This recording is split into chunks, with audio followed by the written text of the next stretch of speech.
wabarakatuh. Waalaikumsalam. Alhamdulillah, wassalatu wassalamu ala Rasulillah. Amma ba'd, alhamdulillah. Jadi hari ini alhamdulillah kita semua alhamdulillah sampai ke satu tempat yang mana satu tempat ni di antara tempat yang besar dalam sejarah Islam. Apa yang ada kaitan dengan bumi Taif ni? Bumi Taif ni ada 3 sejarah yang penting yang berkaitan dengan sejarah Rasulullah sallallahu alaihi wasallam. Di permulaan pada yang pertamanya ketika Rasulullah berada di bumi Mekah, dan setelah dia berdakwah di bumi Mekah tu, tapi tak ada sambutan. Tak ada sambutan, bahkan dihalang oleh kaum-kaum mereka sendiri. Jadi peristiwa yang pertama yang berlaku dalam sejarah Islam setelah Rasulullah dihalau dan dipulau oleh kaum dia sendiri ketika berada di kota Mekah, kaum Quraisy halau dia sebab dia membawa kalimah syahadah la ilaha illallah, dan kalimah syahadah inilah merupakan tiket utama untuk kita masuk ke syurga, insya-Allah. Amin. Amin. Jadi ketika Rasulullah sallallahu alaihi wasallam berada di kota Mekah bersama beberapa sahabat dia, di permulaan permulaan dakwah Rasulullah sallallahu alaihi wasallam di kota Mekah hampir sekitar 30 orang saja. Hanya 30 orang saja yang mengikut dakwah Rasulullah. Di kalangan mereka, di antaranya kebanyakan mereka tu daripada orang yang taif-taif, orang yang kira orang lemah-lemah di kalangan sahaya, makna hamba lah, dan orang yang fakir, bukan daripada golongan orang yang hartawan, bukan daripada golongan bangsawan. Jadi setelah ketika dakwah pertama tu seramai sekitar 30 orang 40 orang tu, dia tak ada kekuatan. Bila hilang maknanya bila tak ada kekuatan untuk berdakwah, maka dia dihalang oleh kaum dia sendiri. Macam-macam lah tu.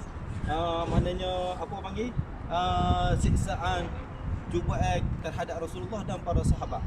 Setelah tu Rasulullah pun cuba untuk cari tempat dakwah yang lain. Di antaranya adalah bumi Taif ni. Ketika Rasulullah sallallahu alaihi wasallam nak pergi ke Taif tu, ada seorang sahabat yang merupakan anak sepupu dia ataupun anak akak dia, Zaid bin Harithah. Dialah yang menemani Rasulullah sallallahu alaihi wasallam. Pada jagaan Rasulullah, dia kata dia harap-harapnya bila dia datang ke kota Taif ni, mudah-mudahan ada sambutan dakwah yang dia nak bawa tu.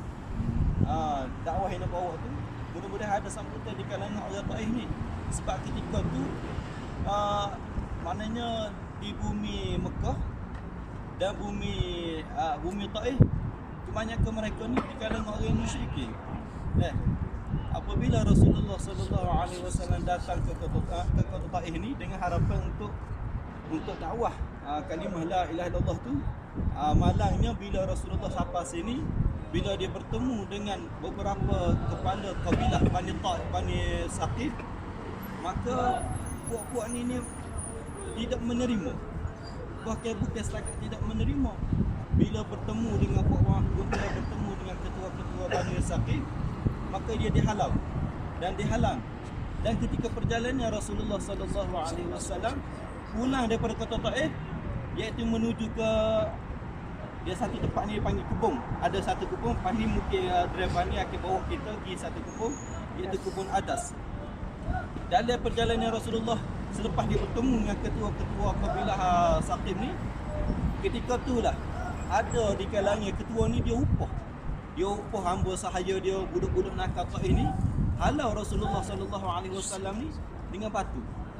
Maknanya Rasulullah keluar daripada kota Taif ni dengan bawa kalimah syahadah, maknanya kalimah hikmah bagi orang Islam ni, dengan batu-batu. Sehingga ke Zaid bin Harithah tu, dia tengok Rasulullah dihujani oleh batu, maka dia pun macam menjadikan diri tu penghadang. Pada masa tu juga nampak di kepala Rasulullah tu keluar darah. Hasil maknanya kesan daripada dilontar oleh batu-batu pokok sana ni. Maka setelah Rasulullah sallallahu alaihi wasallam maknanya bukan bukan kecewa, tapi orang panggil mungkin peluang lagi orang Taif ni memeluk agama Islam. Belum masa lagi. Sebab pada waktu tu juga Jibril alaihissalam telah menawarkan kepada Rasulullah, sekiranya bagi izin kepada aku untuk aku hancurkan pokok Taif ni, nescaya sekelip mata aku akan satu bukit, aku hembah atas pokok Taif ni. Tapi tidak, dakwah Rasulullah bukan lagu tu. Maknanya pada masa tu mungkin orang tak terima, tapi secara langsungnya orang Taif ini sudah tahu dakwah Rasulullah. Mungkin ketika tu dia tahu dengan di bumi Mekah ramai yang tak terima dakwah Rasulullah, sebab dia ni masih percaya lagi dengan kepercayaan nenek moyang mereka. Dia tahu, dia kenal Rasulullah ni di antara orang Yamin. Sebelum Rasulullah umur 40 tahun tu, maknanya ketika sebelum Rasulullah umur 40 tahun tu, maknanya kepribadian Rasulullah ketika tu orang percaya. Sebab tu ketika peristiwa nak meletakkan Hajar Aswad, setelah dia teralih dengan sebab berlakunya banjir besar, jadi ketika tu ramai di kalangan puak-puak Mekah tu, kepala-kepala kabilah Mekah tu pakak rebut mana yang lebih kuasa, yang lebih berhak untuk ambil batu Hajar Aswad tu letak ke tempat asal. Tapi pada ketika tu padi-padi yang panggil saling bertanding, sampai kan setengah ulama kata sampai ke nak berperang, sampai ke nak berdarah dah.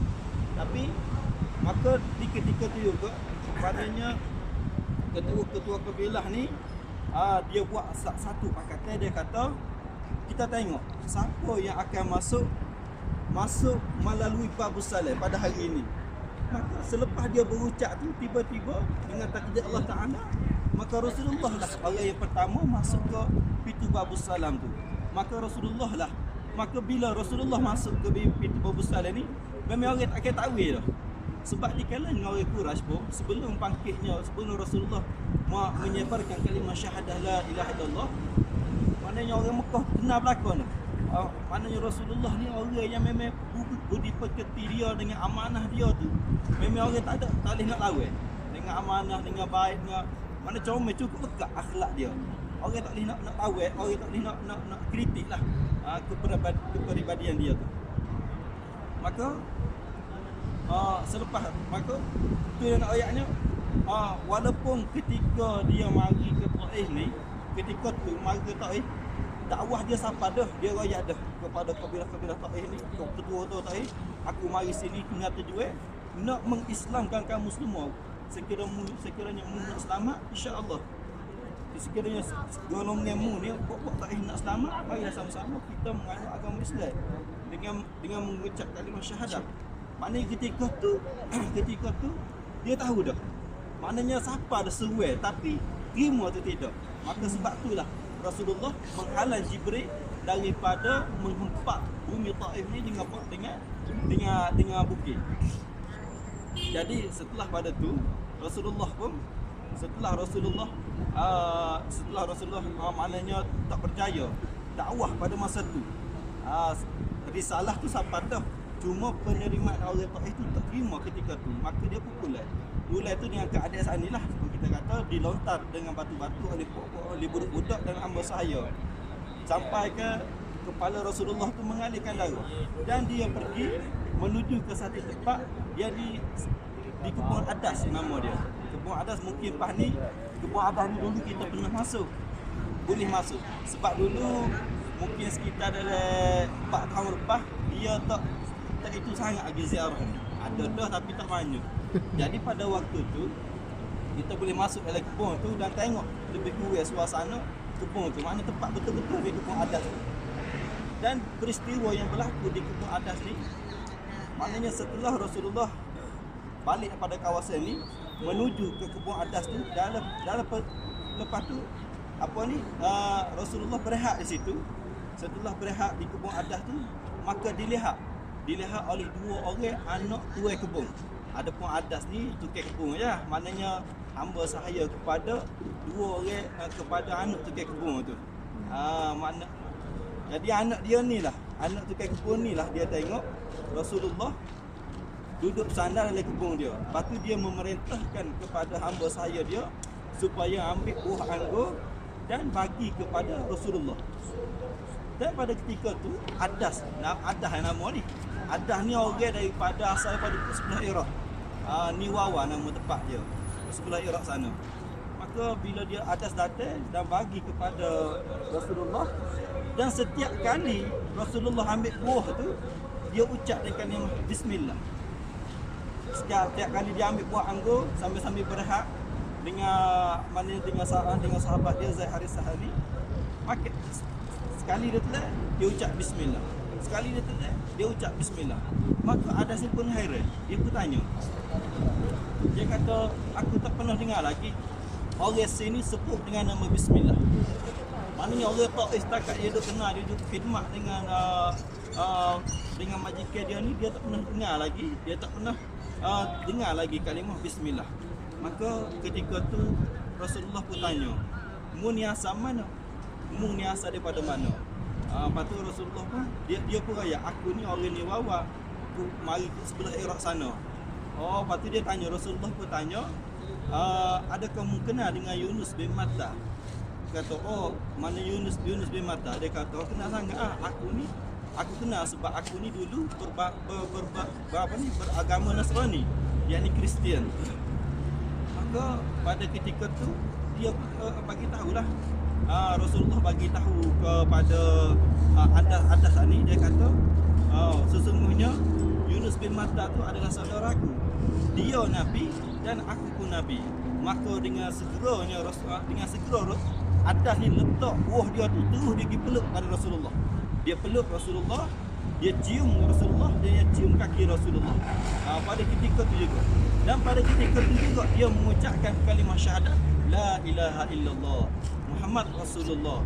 Itulah ulama sebut di antara orang yang pertama, orang Taif yang pertama memeluk Islam adalah Adas.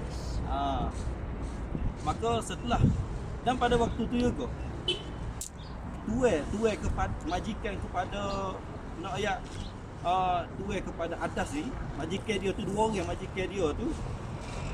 dua orang ni sebenarnya ketika mula-mula dakwah Rasulullah di kota Mekah tu, dia minta dah dengan saudara Nabi Abi Talib.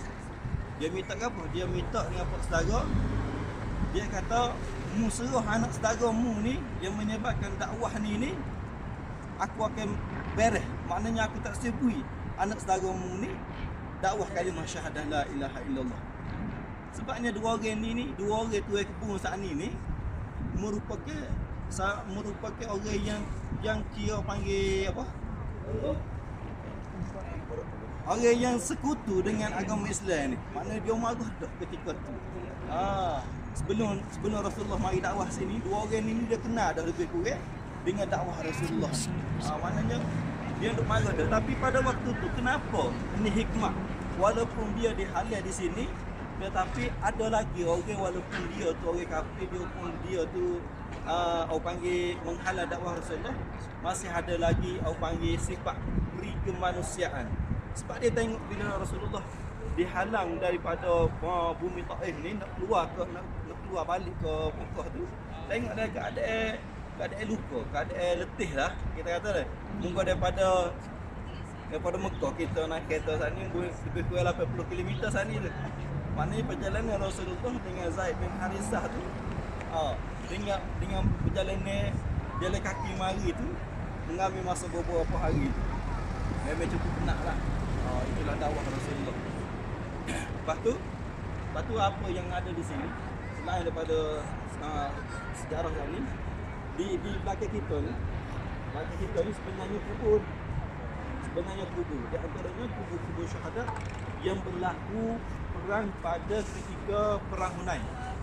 Berlaku perang Hunain, yang mana ketika tu perang Hunain ni berkaitan dengan Fathul Mekah.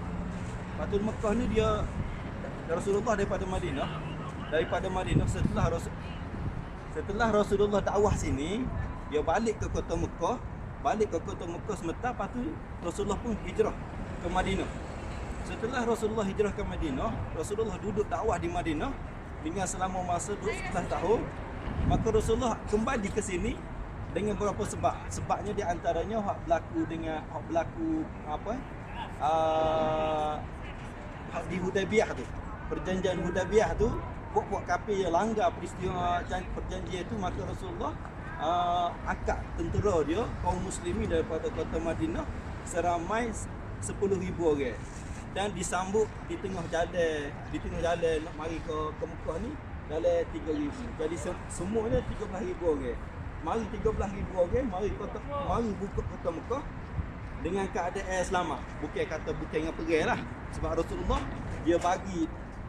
Rasulullah bagi tawaran dah kepada orang Mekah. Sekiranya aku masuk ni, sekiranya aku sampai Mekah dengan tentera aku, tak lawan. Pertama dia kata siapa-siapa yang masuk ke rumah Abu Sufyan dia selamat.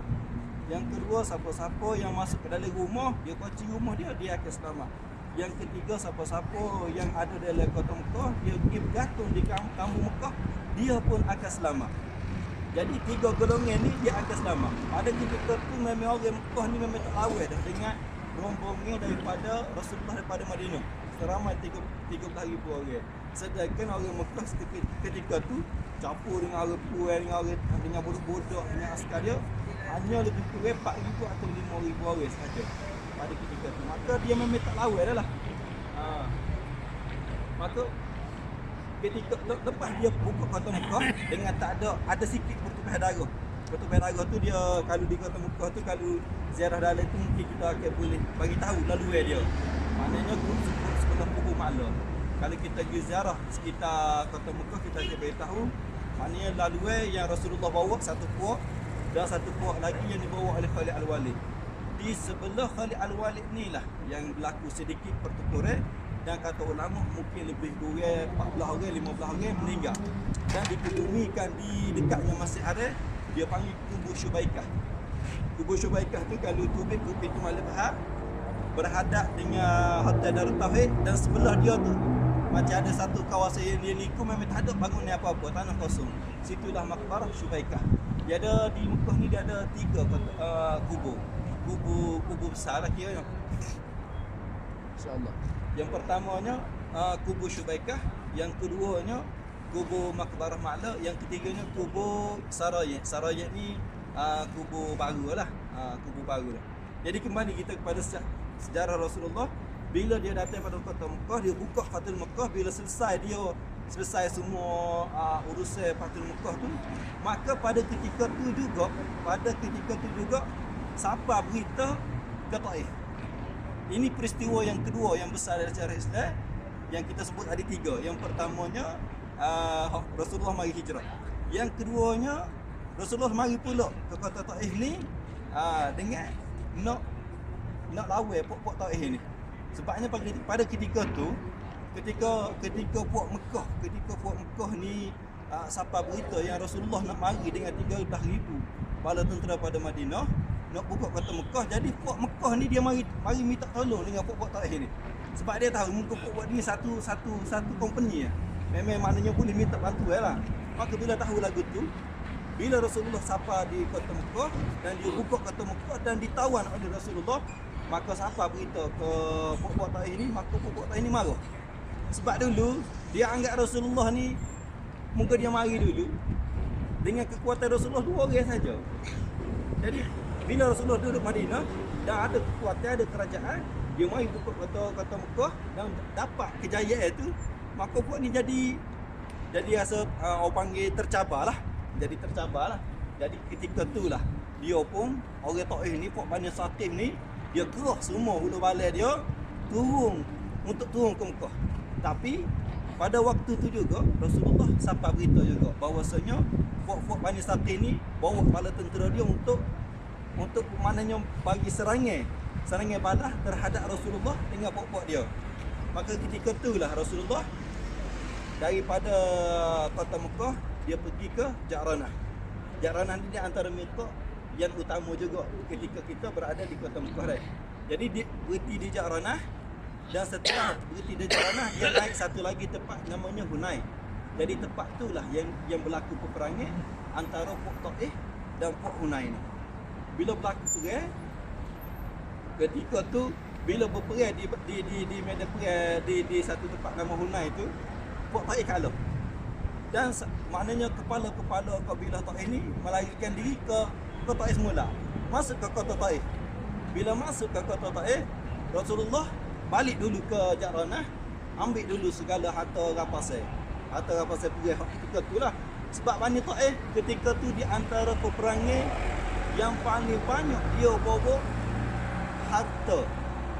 Sebab apa? Sebab ketika tu sebelum berlaku perang tu, ketua Bani Saqif ni dia bagi tahu kepada tentera dia, sesungguhnya peperangan kita ni adalah untuk membela harta yang kita bawa ni, membela hamba-hamba saya yang kita bawa ni, membela isteri-isteri kita yang kita bawa ni, membela anak-anak kita yang kita bawa ni. Maka ketika tu Bani Saqif bila dia turun perang dengan Rasulullah di Hunain tu, dia bawa belaka harta. Dan pada ketika tu juga Rasulullah menawarkan kepada bala tentera dia, siapa-siapa yang buat dapat pancung satu kepala tentera Taif, harta yang ada dengan dia tu adalah milik dia. Di antaranya Talha. Talha ni dia di antara orang yang paling ramai dia pancung kepala Taif. Maka dengan dia tu banyak harta yang dia dapat.